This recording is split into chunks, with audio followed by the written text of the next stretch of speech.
kita mungkin juga bisa seperti Thomas. Pada saat hal-hal yang gak mungkin, ya sepertinya sudah hancur, sepertinya sudah gak berbentuk. Dan untuk kita mempercayai itu bisa dibangkitkan, itu bisa dipulihkan, itu sepertinya agak mustahil.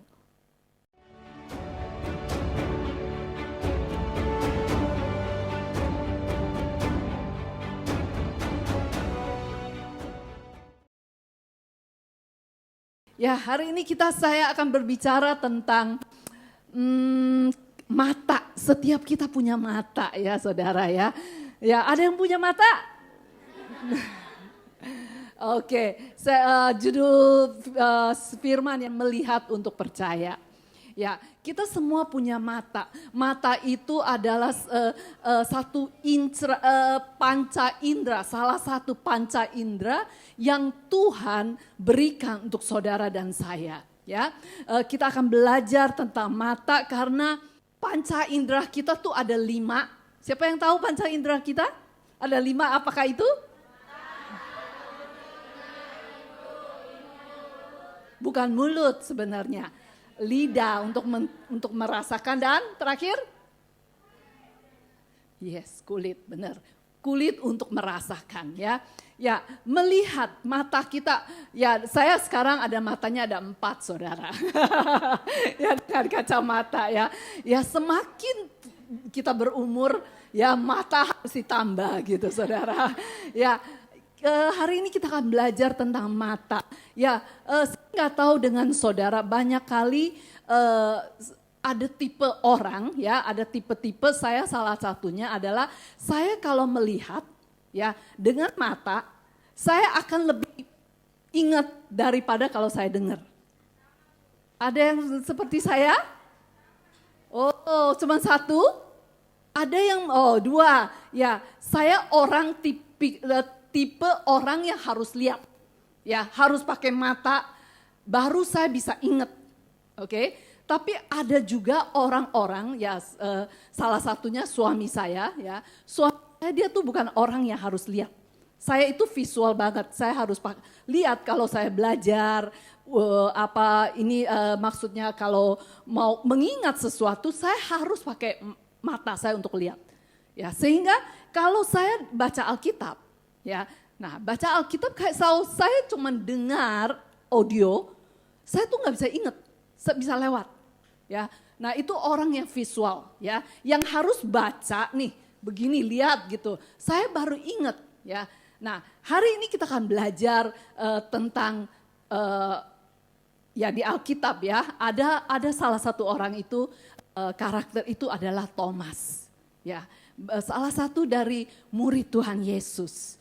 Ya, dia adalah orang saya percaya dia juga mungkin adalah bagian dari seperti saya, orang yang visual banget ya, yang mau lihat baru percaya gitu loh ya. Tapi kita nggak boleh berhenti di situ karena mata kita bukan hanya cuman mata ada di sini ya, di cuman satu panca indera, tapi kita punya mata satu lagi yang akan kita belajarin nanti.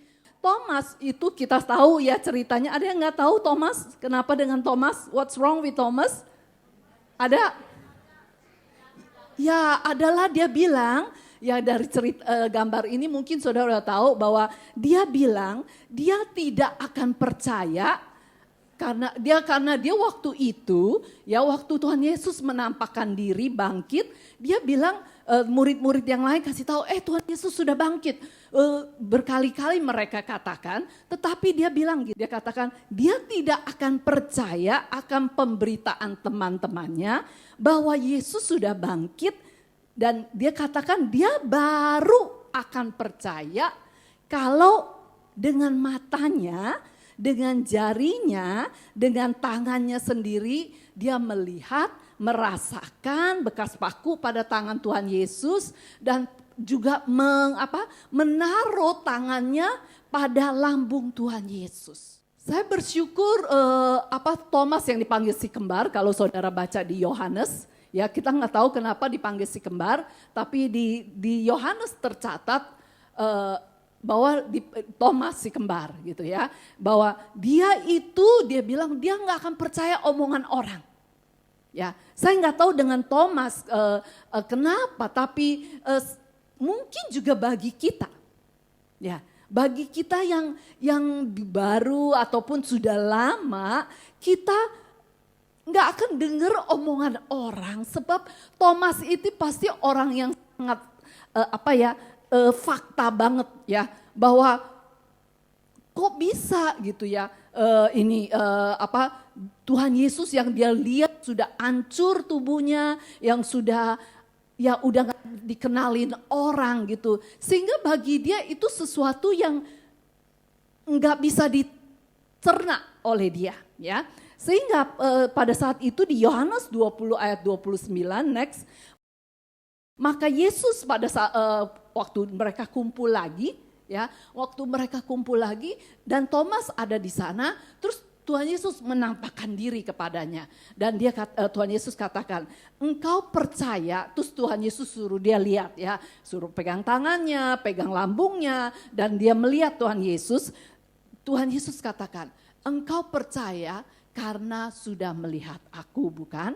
Nah, terus Tuhan Yesus katakan, berbahagialah ya. Di terjemahan yang lain, diberkatilah orang yang percaya meskipun tidak melihat aku. Ya, katakan kepada sebelahmu, diberkatilah Anda. Kalau kita belum ketemu Tuhan Yesus, tapi kita percaya Yesus sudah bangkit. Amin. Amin. Semua kita percaya Yesus sudah bangkit. Oke, jadi kita adalah orang-orang yang berbahagia.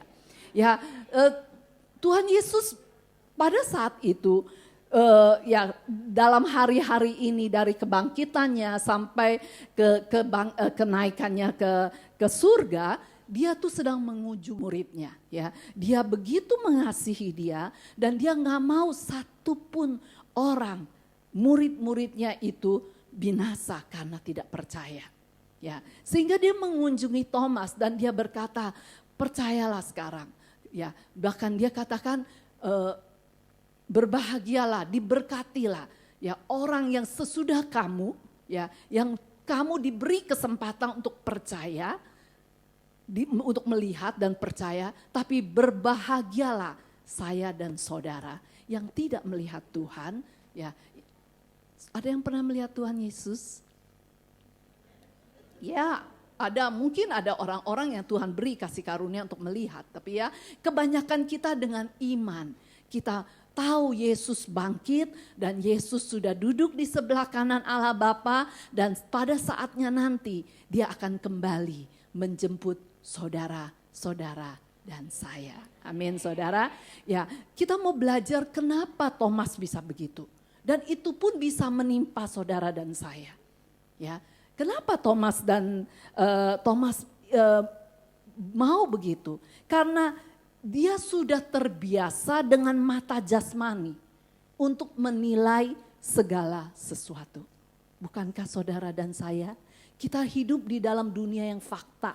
Ya, biasanya bukti apapun harus ada buktinya, baru dikatakan perkara itu benar, bahwa perkara itu sah gitu kan. Ya, karena dia juga sudah terbiasa dengan memakai mata jasmaninya untuk melihat segala sesuatu. Ya, yang dia lihat adalah dimensi natural yang kelihatan. Ya, dan dia biarpun dia sudah mengikuti Yesus 3,5 tahun sebelum Yesus di kayu salib, dia sudah melihat segala hal mungkin bagi Tuhan. Tetapi waktu dia mendengar Tuhan Yesus sudah bangkit, bagi dia itu sesuatu yang nggak mungkin, ya. Dan dia mempunyai satu kepercayaan, seeing is believing, ya. Bagi orang yang nggak percaya, dia harus melihat dulu baru percaya, ya. Apakah itu saudara dan saya, ya? Tuhan waktu itu mau membuat Thomas tidak terus mengandalkan mata ini untuk percaya segala sesuatu. Ya, nah hari ini saya percaya setiap kita, mungkin kita dalam perjalanan kita dengan Tuhan, ya, kita mungkin juga bisa seperti Thomas. Pada saat hal-hal yang gak mungkin, ya sepertinya sudah hancur, sepertinya sudah gak berbentuk. Dan untuk kita mempercayai itu bisa dibangkitkan, itu bisa dipulihkan, itu sepertinya agak mustahil. Hari ini Tuhan mau berbicara kepada kita. Dia mau memberikan kita satu mata lain lagi. Ya, kita bukan hanya punya mata ini, karena mata ini hanya melihat yang kelihatan aja. Dan kadang-kadang kita nggak kelihatan apa yang ada di hati orang. Makanya Tuhan suka ngomong sama ya waktu di Samuel mau mengurapi Raja Israel. Dia melihat anak-anaknya Isai. Dia merasa, oh yang ini nih yang ganteng, yang tinggi, yang sepertinya wah memenuhi syarat. Tapi apa yang dilihat manusia? Seringkali pernahkah saudara melihat sesuatu, saudara pikir orang ini bisa dipercayai. Orang ini kelihatannya sih jujur banget. Ternyata kita salah besar. Betul? Karena kita melihat dengan apa? Dengan mata ini. Mata jasmani kita yang selalu melihat untuk menilai segala sesuatu. Dan kadang-kadang kita menghakimi seseorang juga dengan apa yang kita lihat. Sedangkan di belakangnya kita nggak tahu. Dan kita membuat judgement yang salah. Sehingga hari ini kita mau belajar untuk tidak selalu seeing is believing. Ya. Melihat adalah percaya, belum tentu ya. Nah, terus kedua, kenapa dia bisa mengandalkan mata dia untuk percaya? Karena kedua adalah nalarnya, ya. Nalarnya dia tuh belum sampai dalam tanda kutip. Artinya dia di sini di ayat ini dikatakan, lihat tanganku dan lihatlah kakiku. Ketahuilah bahwa aku sendirilah ini, kata Tuhan Yesus. Rabalah dan perhatikanlah, karena hantu tidak mempunyai daging atau tulang seperti yang kalian lihat padaku. Mungkin bagi Thomas dia tidak menggubris teman-temannya itu, dia nggak percaya karena dia berpikir mereka melihat hantunya Tuhan. Ya satu kepercayaan yang sampai sekarang juga masih dipercayai oleh orang-orang yang belum di dalam Tuhan, bahkan ada orang-orang yang dalam Tuhan pun masih percaya bahwa sesudah orang meninggal dia bisa datang pulang ke rumah. Ada yang percaya nggak tahu berapa hari gitu ya, betul? Ya saya nggak tahu berapa hari, 7 hari, berapa hari, 49 hari atau apa gitu ya. Yang percaya itu akan datang. Yang datang apa? Katanya ya hantunya gitu ya. Ya bagi dia mungkin karena Thomas ini dari apa yang saya analisa tentang dia adalah orang yang sangat teori banget, maksudnya matter of fact gitu. Dia sangat ini apa yang dia lihat itulah dia. Ya, Tuhan mau merubah dia. Tuhan katakan nih, kalau hantu tuh nggak punya apa? Daging sama tulang. Tapi kamu pegang aku, udah dipegang, ditusuk, mungkin disentuh, digini-giniin gitu ya. Oh ternyata ada daging ya, ternyata ada tulang ya. Jadi dia nalarnya belum sampai. Ya, belum sampai dalam arti dia belum sampai dia tahu bahwa dia sudah melihat ya Tuhan Yesus membangkitkan orang. Dia sudah melihat bahwa ada kemungkinan orang mati karena ada Tuhan Yesus bisa bangkit. Tetapi dia nggak nyampe karena dia ini bahwa Tuhan Yesus sendiri yang mati. Bisa nggak ya dia bangkitin diri dia sendiri? Ya, karena nalarnya belum sampai. Ya, puji syukur Tuhan nggak bilang kamu ini begini dan dia tidak memperdulikan dia. Tapi Tuhan datang, sengaja datang untuk bukan hanya untuk Thomas saya percaya, tapi untuk saudara dan saya. Untuk kita tahu, kita nggak boleh selalu memakai mata ini untuk menilai segala sesuatu. Ya, karena ada hal-hal yang lebih, yang bahkan yang nggak kelihatan, kadang-kadang bisa melebihi yang kelihatan. Nah, orang kedua yang punya mata yang berbeda.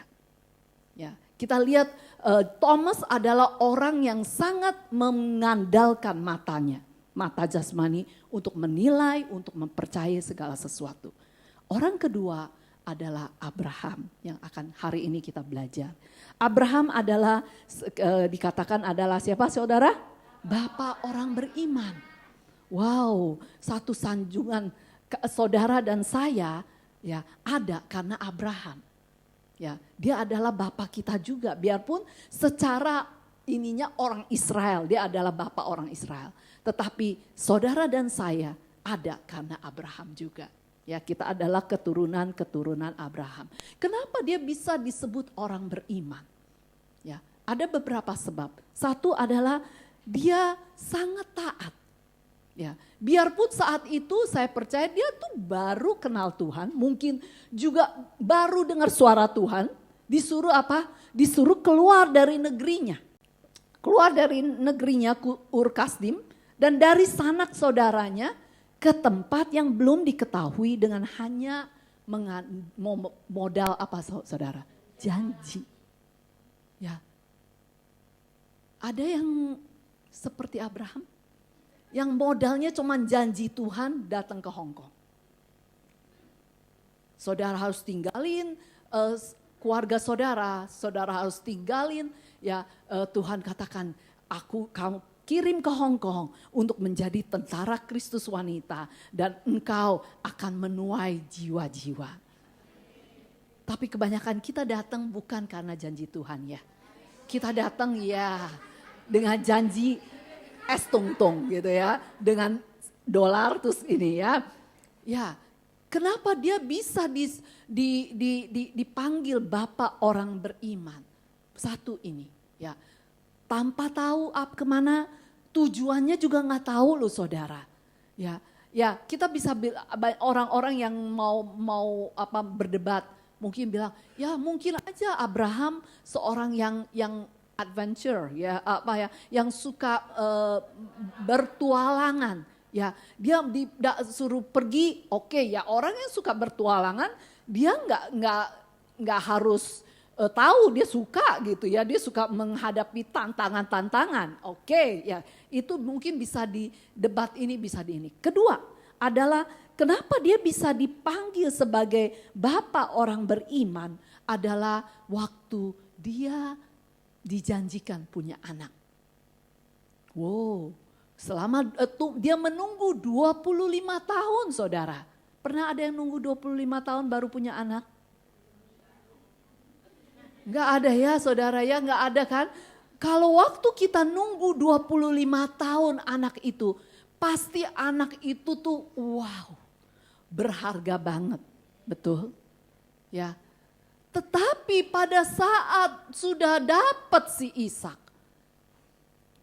Tuhan minta. Tuhan gak ngomong tapi Tuhan katakan, bawa Ishak, korbankan untuk aku. Kita lihat tanggapan Abraham ya.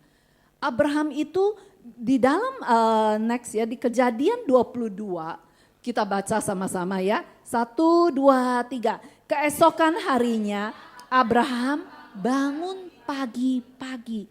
Ia memotong kayu untuk membuat. Terus?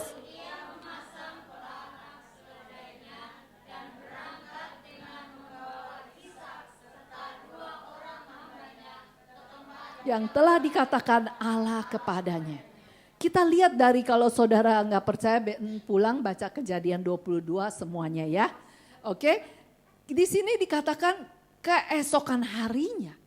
Jadi malamnya Tuhan suruh, besoknya pagi-pagi. Dia tanpa bilang, aduh Tuhan.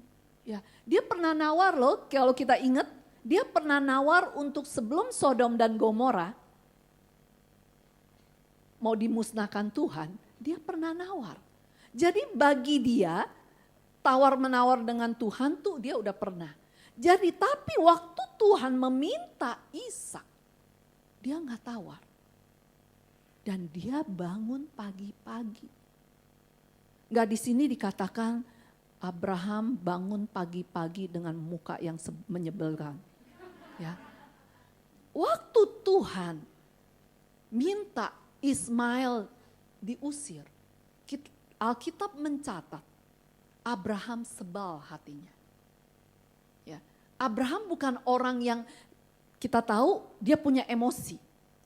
Bahwa waktu Tuhan meminta dia untuk mengusir Ismail, dia tawar. Dan dia sebal hatinya waktu disuruh. Tetapi pada waktu Tuhan menyuruh dia mengorbankan Ishak, di sini tidak tercatat. Berarti bukan ada kesalahan. Tapi dia dengan taat bangun pagi-pagi. Ia memotong kayu untuk membuat api di atas mezbah, lalu ia masang keledainya, berangkat membawa Ishak serta 2 orang bujangnya dan ke tempat yang dikatakan Allah kepadanya. Kita baca lagi 1, 2, 3. Tinggallah di sini. Waktu dia sudah sampai di bawah ini ya, maksudnya udah nggak jauh lagi. Tinggallah di sini dengan keledaimu, kata Abraham kepada kedua hambanya. Aku dan anak ini akan berjalan terus ke sana untuk beribadat. Sesudah itu kami akan segera kembali. Wow, statementnya, kalimatnya kami akan segera kembali. Kami berarti apa saudara? Lebih dari 1 ya. Yang perginya berapa orang? 2, naik ke atasnya 2.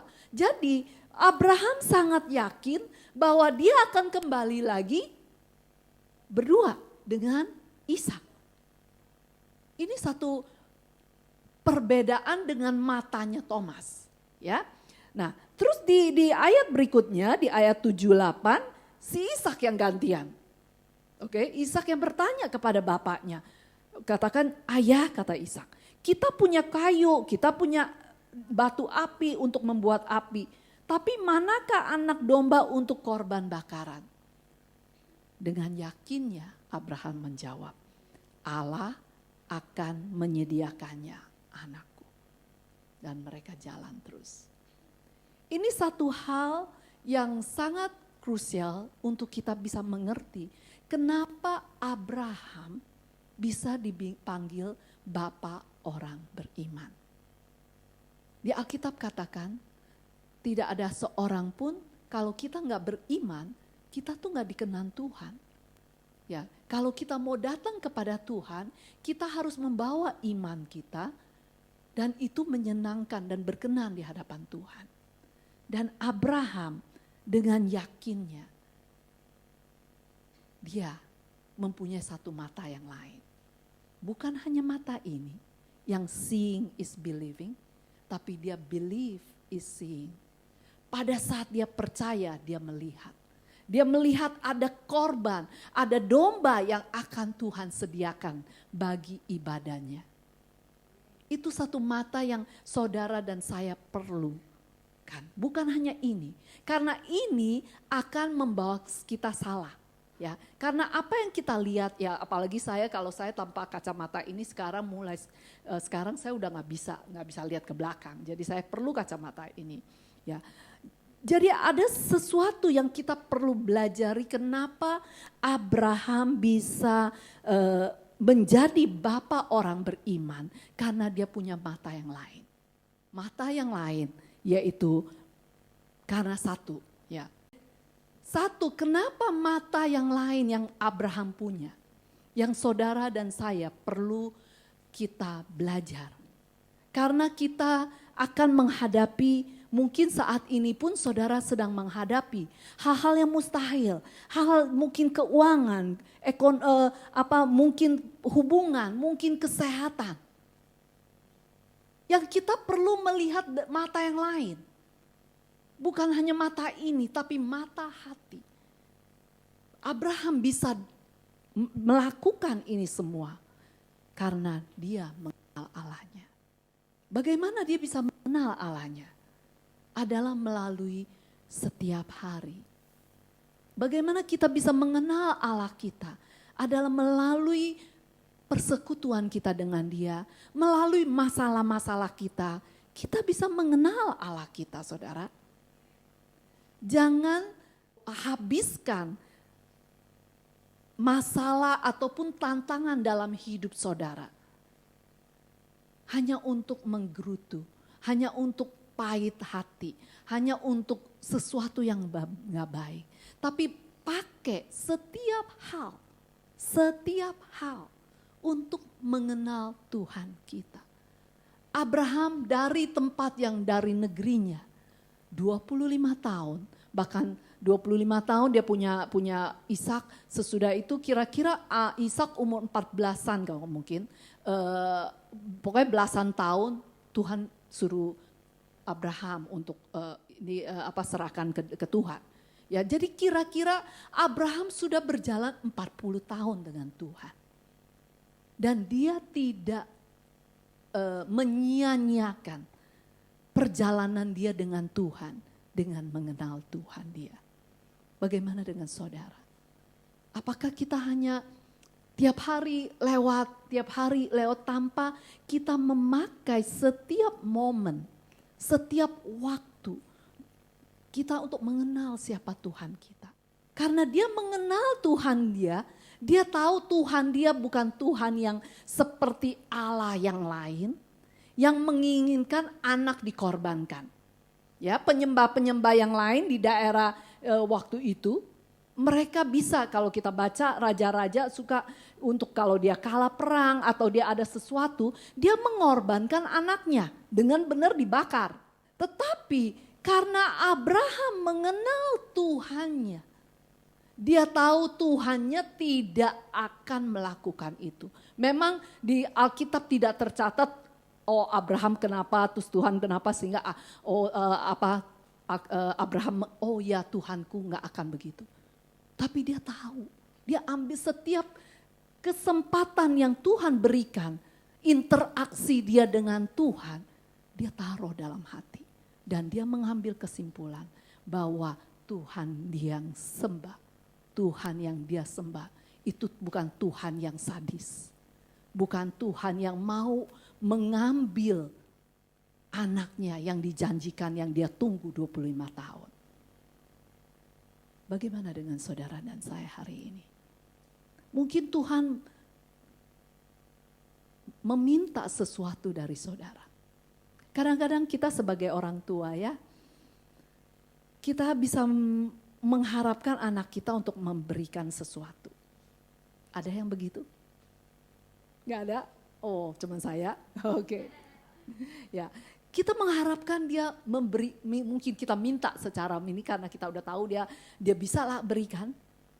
Tapi anak kita kadang-kadang dia gak mengerti, dia pikir kita mau membuat bangkrut dia. Kita mau membuat dia susah hati. Ada yang begitu? Sebagai orang tua, kita meminta untuk kita memberi. Sebenarnya, begitu juga kadang-kadang Tuhan. Tuhan meminta sesuatu yang paling berharga. Biasanya ya pada saat meminta itu kita nggak tahu itu berharga banget sama kita. Sampai Tuhan minta. Betul?